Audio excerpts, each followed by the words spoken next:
Hey friends, welcome back to We Talk Careers. I am so excited to share this episode with you.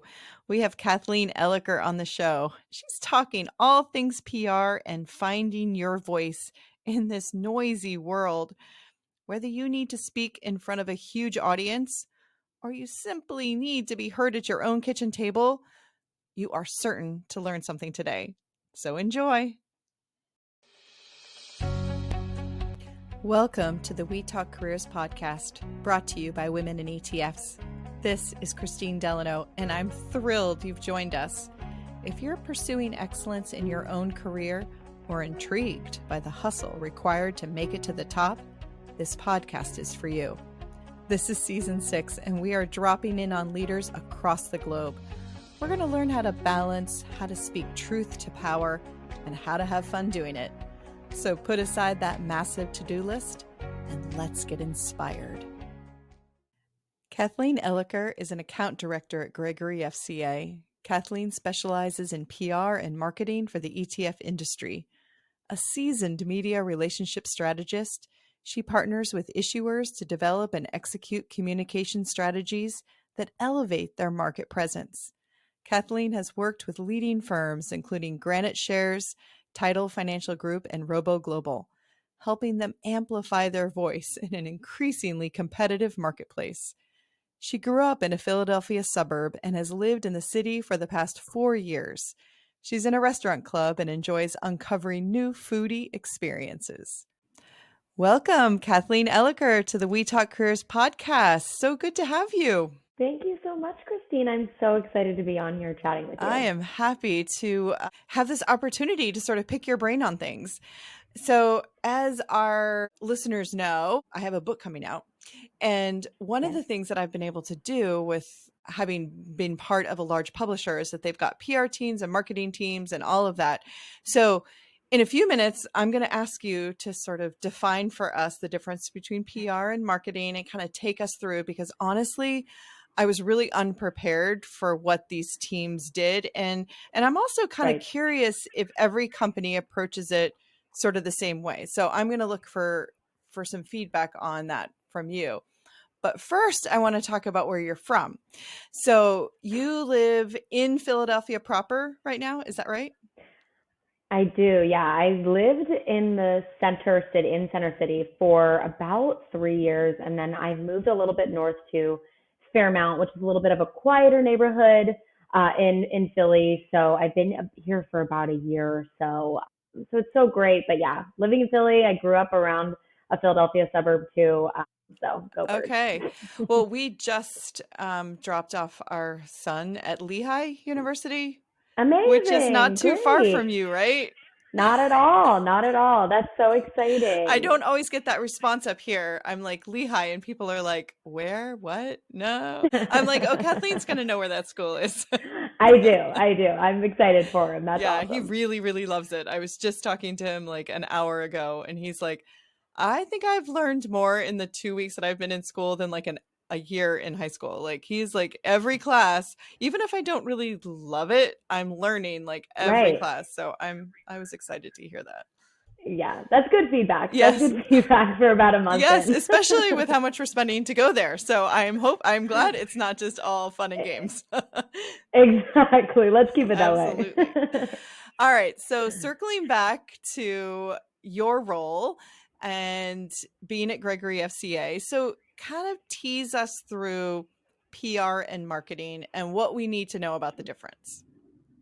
Yeah. So I think that PR and marketing are either like fraternal twins or like very, very close cousins.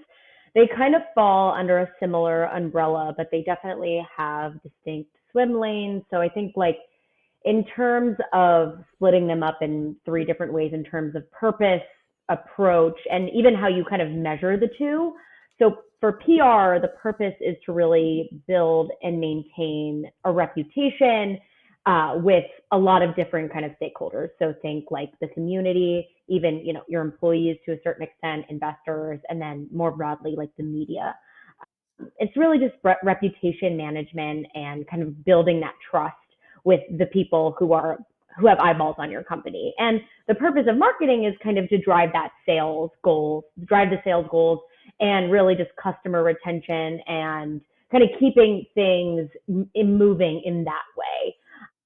And the approach is also different too. So with earned media, with PR, earned media is really the goal, and some of that organic coverage from certain outlets that are desirable for whatever given client it is. So for the ETF industry, for example, the Wall Street Journal or CNBC or some of those type of outlets that you've kind of probably seen a lot of industry people being quoted in. So that's kind of the approach for PR. And the messaging is really shaped by that credibility, by our storytelling, and some of that third party validation, like the Wall Street Journals, like the CNBCs. And marketing is like I said, they're fraternal twins, so they kind of go hand in hand. They like to do the same type of thing, but they tend to use more paid and owned type of campaigns to promote their products and services. So the difference there is really paid versus unpaid. And finally, I think the main difference is also how you measure it. So PR can be difficult to track. It can be difficult to measure because it's kind of based on sentiment and really the share of voice in the market. So based on how much a firm has been discussed in the marketplace, there's definitely some firms that fly more under the radar, and there are some firms that are promoted, very frequently every single week. So that's kind of the PR tracker in that way. And marketing, of course, has a little bit more of those defined lines, whether it's ROI conversions or that revenue impact or client retention. I think those are, broadly speaking, broad strokes, I think those are kind of the main types of differences between the two. But like I said, they're very related. We all get along. There's enough room at the table for all of us. So I think most of what you said, I think people listening to the show can easily define. And I think I have a fairly good idea about what earned media means, but can you just define that for us?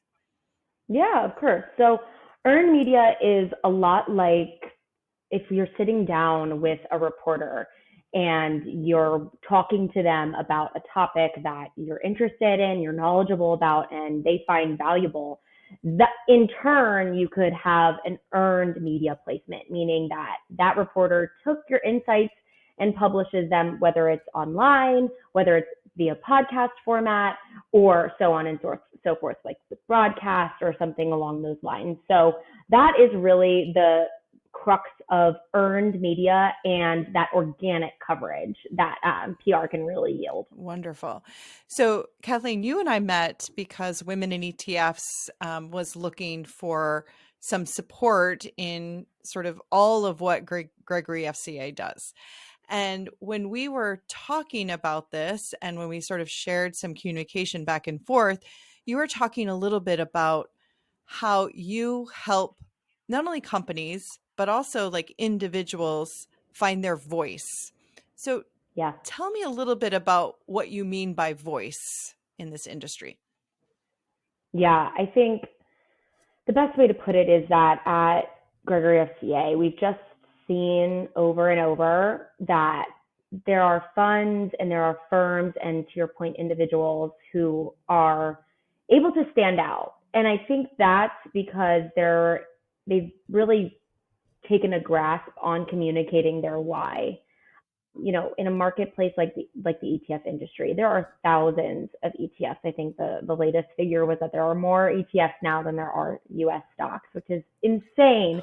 But, that just, adds to the notion here that performance and structure of a fund are, of course, fundamental. They matter, of course, but things that can really resonate with investors and media in general is that strong, authentic story. And so I wanted to talk to you about this because finding your voice in an increasingly competitive market, such as the ETF space, for products, for issuers, and even individual careers, I think is so important and so valuable and can often be overlooked. I've seen so many incredibly smart people in this industry, especially women, who feel like maybe what they have to say has already been said or that their perspective isn't worth amplifying. And I, totally disagree. I think everyone has a voice, and with the right kind of coaching and prep and tools, it's really possible to share your voice and your message in a way that can break through the noise and resonate with the right audience and the right folks. So how does someone actually recognize this in themselves? Like, at what point do you have companies coming to you or people coming to you to say, I think I'm lacking voice in this industry? I mean, obviously sales and those pieces, but what other Right. indicators can sort of show themselves that perhaps they need some support in this area?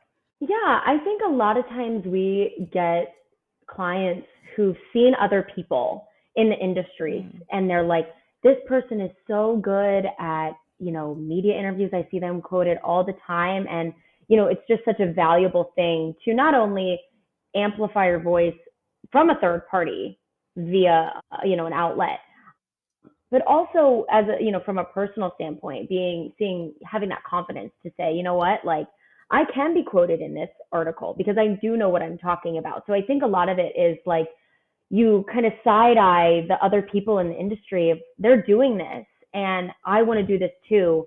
How are they so good at it? How are they able to do it so well? And the answer more often than not is training and time. As most, you know, uh, people will say, it's, the more you do something, the better you get at it.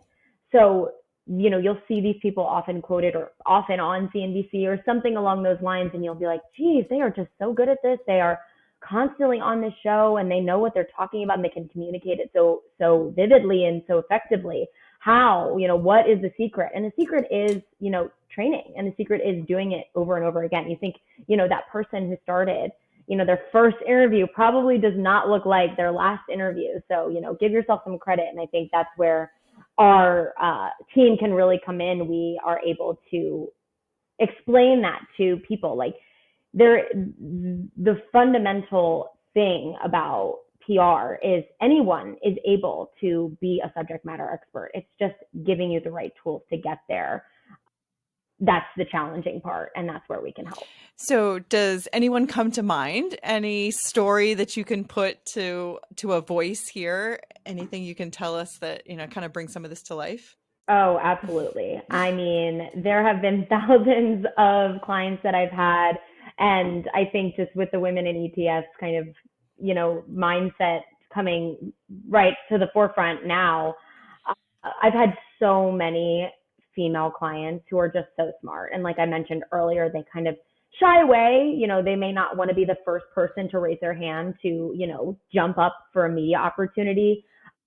But one client in particular, she covered the healthcare technology landscape from an investing perspective. So when I first heard about this strategy, I was just in awe that she not only had to understand the financial aspects and implications of these companies that the ETF invested in, but she also had to fully understand the healthcare landscape and then also the technology behind. So I just could not stop seeing the trees sprouting, so many areas that she could talk about. And it was so impressive to me. And I knew that she would be an amazing fit for the media. The minute I started talking to her, I was like, you have one of those voices and you have one of those stories that are just going to be really desirable for the media. The media are constantly trying to book women on their shows and really broaden their experts and their guest books. So I was, I had kind of was like licking my chops in that way, but she was very hesitant. She was, not sure that she could really have the voice that she thought she needed to be able to go on the Bloomberg TVs or the CNBCs or the Yahoo Finances to really nail those interviews. So it took some time. We really worked with her to build out that confidence and kind of worked with her on, simulations and pretending to be that we're in the studio right now. Let's talk, pretend that I'm an interviewer and you're listening to me and answering my questions. But it took some time for her to build out that confidence and really have conviction in her message. And then also package it in a way that was understandable. Because like I said, those are three topics that are big: investing, healthcare, and technology in one wrapper. That was a lot to cover. So helping her kind of package it in a way for other people to understand what she was trying to say. But yeah, I think all of that to say is that we just so often run into clients who are very zoned into their ETF. They're very zoned into their own world, whether it's, portfolio manager a CEO or quant or somebody. And it's not a bad thing, of course, but I think from a PR standpoint, it can be valuable to really harness that energy and direct it into, the media landscape and really insert your story into the eyeballs who are interested. And in this case, did she come to you wanting specifically that? Did she how much did she know of what she wanted, or did you actually sort of expand her thinking on what she should want? I think it's a little bit of both. So her firm was working with us and she had joined, and they were like, you know what, go get a media training session under your belt and see how you feel. And she did just that. So often again with women in the financial services kind of media ecosystem, a lot is very timid, very, I don't want to, raise my hand for something that I don't know about. So my job and our job as at my firm is to really coach her into thinking that no, what you have to say is very interesting and it will resonate with the right audience, and we can help you find that audience. So a lot of times I think we see a lot of our subject matter experts being like, no, like that's okay. I'm not super interested. But then after some convincing and some coaching in that way, they're happy to kind of hop on and then get better as they go. And then on the flip side, there are absolutely clients who are like, I am so happy to get in front of the media and I am so happy to talk about what I want to talk about and answer their questions. So it runs the gamut, but we've definitely seen them both. I couldn't believe it when I first got my first media training. It was pretty early in my career, probably because I was a female and they were looking for someone to be able to speak on certain things. And I remember going into the room very much knowing my topic, absolutely knew. I was in really sort of the technology side of the broker dealer world. So ETFs weren't even on my radar at this point. And I absolutely knew my subject matter, but all they wanted to talk to me about was what were the three things that I wanted the folks to leave with, and what was my through line in terms of my story. And I'm like, I don't even know what you're asking me. I was so confused about, I'm like, no, you don't understand. Like, I know what I'm talking about. And it was this huge mind shift for me in terms of looking at sort of the outcome of what I wanted the folks to leave with, and that I was actually delivering something of value to them. I wasn't just trying to get off the stage, which really was, I just wanted my bosses to think I did a good job. I wasn't actually looking for outcomes. And it was like this, it was almost like they had to beat me over the head a little bit for me to recognize how important it was. And I felt like, boy, everybody needed this training, not just people that were going to, go on these huge stages, just in everyday work that we did in presenting information to our teams. It was so great to be thinking about who was receiving the information and what you wanted them to do with that information. So I don't know if you have other sort of tips for folks that may not be poised to hit a big stage, but then knowing the why and the story and how they might use it in their everyday. Yeah, absolutely. I think that is one of the big pieces of advice that we like to give our clients is like, remember who you're talking to, because your audience is always going to change no matter who you're speaking to. And to your point, whether you're on a stage at a conference or talking with someone one-on-one, what they care about varies.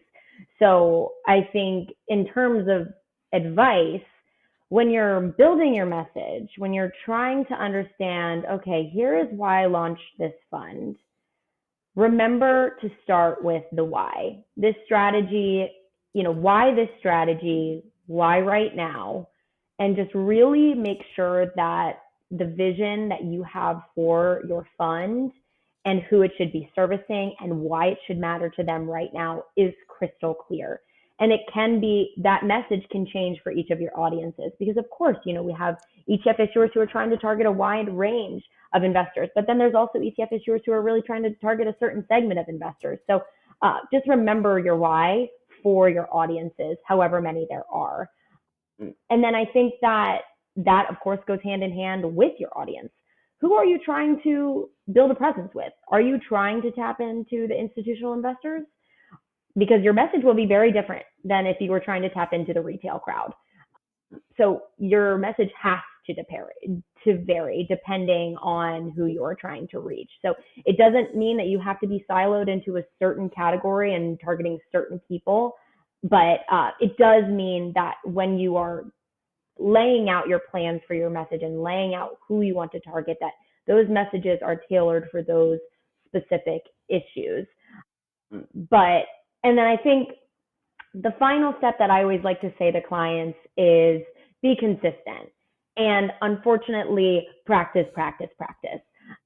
Make sure that all of your experts and whoever is, engaging with you on in the media from your firm, make sure you're all singing from that same messaging playbook. Make sure you're all singing from the same sheet of music and using the same messaging, because conflicting messages in the media are really confusing, and they confuse audiences so quickly, and they can attract some of the wrong attention, the attention that you may not want. And then, like I said, practice giving your message. Look at yourself in the mirror and record yourself on your phone. It's very hard to rewatch, trust me. We've done it, but it's really the best way to get better and notice what you missed, what you should have said, how you could have said it differently. Those are the best ways to really hone in and have those like aha moments of, okay, no, here's what I should have said and here's what I will say next time. Really appreciate the why and the why right now. I think about becoming an author for me was a whole lot of the practice, practice, practice, practice, right? Like you're not going to get anywhere in any industry without being really, really good at what you do, right? So it's table stakes to like write a novel that's good, right? But then how do you land an agent and a publisher? And people ask me all the time this, that are other authors that are looking to sort of do the same thing. And I did it fairly quickly by industry standards, basically because I absolutely knew the questions of like, why are you writing this book? Why are you the one to write it? And why right now? And that's a huge one for people who are looking to sell anything, right? They need to know this idea of like, why are you qualified to do this? And why is right now the right time to do it? And so I feel like it's incredibly cross-pollinating with what I do, and why I felt like I fast-tracked a little bit in sort of the writing industries, because we were taught so well in sort of the ETF industry of those questions. Because if there's noise anywhere, it means that you're going to have to cut through. And I love that you use storytelling, because obviously I believe really strongly in stories and that they are so important. My big concern was always that idea of audience. So for example, in my book, I've got people who will read it that are steeped in ETF knowledge, and I've got a portfolio manager as my main character. So like, I can't mess it up, right? Like I can't be wrong, but I also can't get into the details for someone who's like picking this up, who's, like mystery, and just wants this thrilling read, I don't want to get mired down into it. And so I had just this incredible editor that would like be like gobbledygook. I'm like, right, okay, sorry, pull it back, make sure that it's realistic, make sure that I'm on the right track, but I don't have to mention all the ins and outs. And so I feel like that's a lot of what's so important in cutting through the noise in anything that we approach, is sort of knowing our story and knowing what resonates and what's extra bits that, may be really interesting at a dinner party where you're all sort of the engineers that, worked on that rocket, or you're all the, the folks that know the plumbing in the back of that refrigerator. But otherwise, you really want to keep it to sort of something that resonates. Yeah, and that's not to say that those conversations at the dinner table or about the pipes behind the refrigerator aren't allowed to happen. There are, of course, venues where that is perfect and the right time and the right place. But, being aware of your surroundings in that way, I think really helps from a media standpoint. Because think about it, at a publication like the Wall Street Journal, where the people, think about the people reading it, they might be a little bit more investing savvy. They might be a little bit more plugged into the Fed meeting or something that's coming up versus a reader who's very plugged into USA Today. They have completely different, mindsets when it comes to investing or ETFs in general. One may know what it is and one may not have any clue. So I think that's kind of it goes back to what you were saying of understanding when you're being jargony and when you can be and when you shouldn't be, or when it takes some time, when it makes sense to take some time back and say, hold on, I'm being a little jargony. Let me give you some context as to what I mean. Being so ingrained in your world is not a bad thing. The bad thing is when you aren't explaining what you're talking about to all of the audiences who may not be exactly plugged in like you are. Right. And I have to say, I love the title, Christine. You love the title of what? Your book. I love it. Thank you. The Lies We Trade. Yes. Well, I had absolutely nothing to do with it. So I had a terrible title, and they still bought it because, publishers know how to package and deliver. They are all about sales. Yeah. And so when they sent me that title, they didn't even send me any other options. They were just like, this is what we want. What do you think? And, the right answer when your publisher tells you, this is what we want. What do you think? And Yep. I was like immediately like 100%. It's a great one. Oh, I love it. I love it so much. Yep. And that's why we have a team. Yes. And I think that's what's so great about being on teams is not having to be this lone wolf person that has to know how to do everything. And I think my career and probably your career has taught you a lot of that, right? That it is impossible to sort of be everything on every bit of what's expected of us, and surrounding ourselves with great team members is such a gift.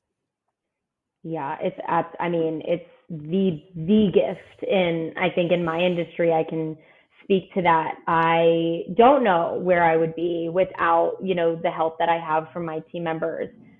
And I like to say that our team is like a team of teachers. We have people who are willing to explain and willing to re-explain and, again, tailor the message to who you're talking to.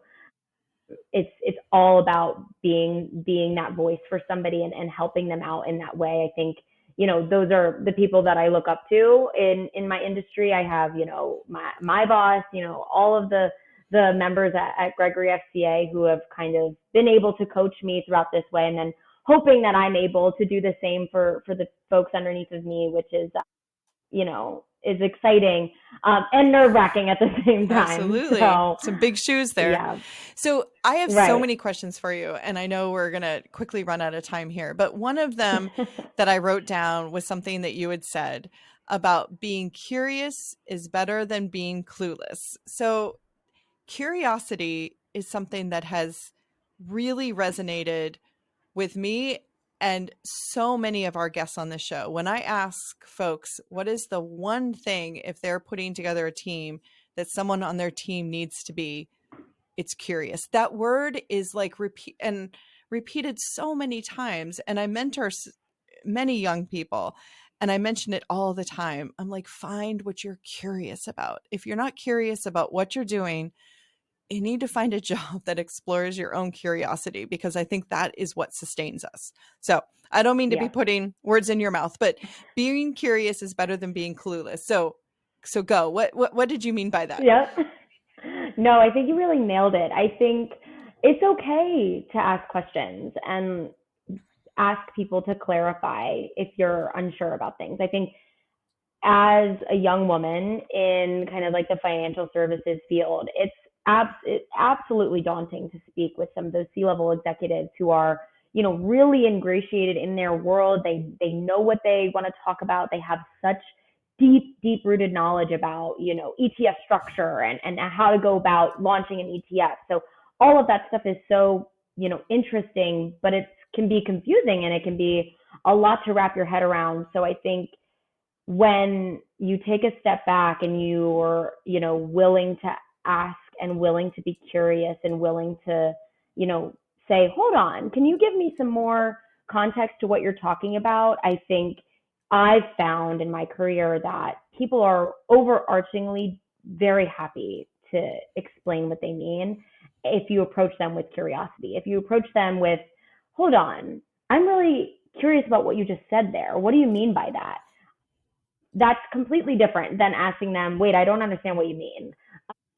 I think that has helped me feel like I belong at the table when I'm talking to these, C-suite level executives and people who are trying to get their voices out there in the media. I think of course, the imposter syndrome can sneak in and make you doubt yourself. But I think being approaching a situation with curiosity, approaching a client with curiosity is so much better for you in the long run versus then staying quiet and pretending like you know what they're talking about.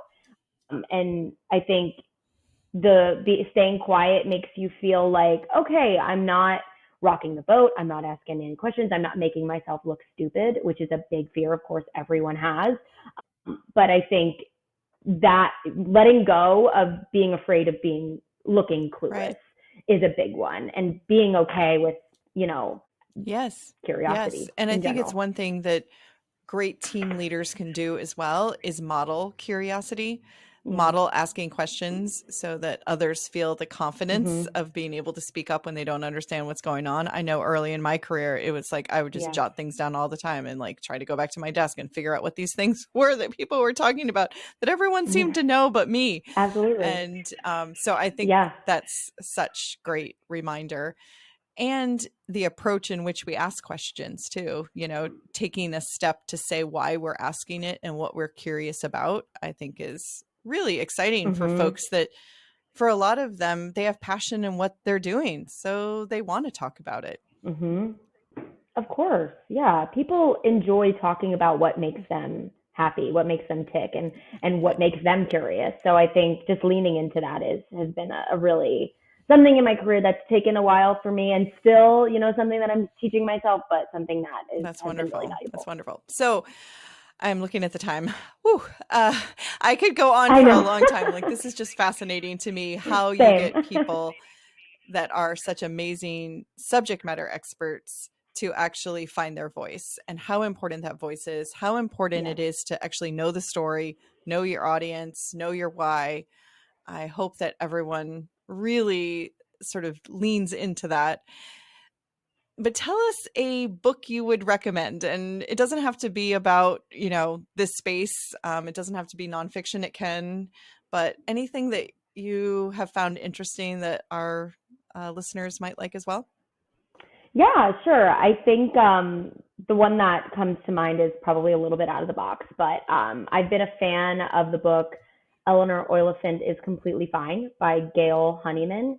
It kind of fits in perfectly with the theme of this episode, which was not intentional. It's very true that it is one of my favorite books, but it's about kind of a woman's journey into finding her place in the world and really just kind of finding her voice and seeing that her perspective matters no matter how wacky or whatever it is. But it has a little bit of everything in it. It's sad, it's funny, it's witty, but it has a little bit of mystery too. So I That's do try to amazing. reread it once a year. So That is wonderful. It I is on my definitely TBR, recommend but it. I have not read it. And so you replaced it toward the top. So thank you for that. I would also I mentioned it earlier, Of but course. Gregory FCA has been so wonderful to women in ETFs. A lot of us have been, just our heart and soul is in women in ETFs. Like, I have been involved for, 11 years Yeah. or so, right from the beginning. And it's a lot of years of volunteering our time. And for a lot of us, we sort of understand what the message is, but uh, your partnership in getting that message out and assuring that we're all speaking from the same hymnal, as you said, is so important. So tell us what else you have going on Hmm. at Gregory FCA that would just be cool for our listeners to know about. Yeah, absolutely. I think if you're interested in learning more about marketing in the ETF landscape, we have a really cool newsletter that's semi new. We have a couple issues out, but it's called the ETF Marketing Memo. So it has three sections of different content pieces that our team produces. We take Q&As for women or for people in the industry. And we also have like a snapshot of successful media campaigns that we've been a part of. So yeah, I think that's a really interesting one that I contribute to along with a lot of my colleagues. And then we also have a podcast. Our president and owner, Joe Anthony, he does the Marketing Matchup podcast. So it's pretty interesting. He has two senior marketing leaders join the podcast for kind of like one of those discussions on strategies and challenges that are happening in the marketing space. But it's fun because the guests don't know who they are paired with until the recording wow. starts. So Oh, there's that's a little fun. bit And of they twist agree in to there. that up front, huh? Yeah, they agree to it up front. They hope that the PR firm behind it isn't trying to do a gotcha, but it's unscripted, so really reveals some of those fresh insights and some of those I love it. We will put links to both of those in the show notes. Thank you so much for sharing that. I feel like sometimes I introduce these topics to our listeners, and I love it when I can give sort of follow up and ways to dig deeper. So thank you for providing that. It's really wonderful. Of course. Yeah, sure thing. And thank you, Kathleen, for being on the show. I appreciate your time and your expertise and everything you do for women in ETFs. Oh, of course. We love working with you and appreciate you having me on. It's been a blast. Absolutely. Thank you. And thank you, our listeners, for spending your time with us. I hope this is not just information, but you let it be transformational in how you think about your career. I'm rooting for you. If you're an Apple user, I'd really appreciate it if you took a few seconds to leave a rating and a review. Your ratings and reviews tell Apple that this is a podcast worth listening to. And in turn, your reviews will help We Talk Careers get in front of more listeners looking to succeed, just like you. And while you're there, go ahead and hit that follow button, because there's going to be another brand new episode and you don't want to miss it. Until then, keep thriving. Thank you for listening.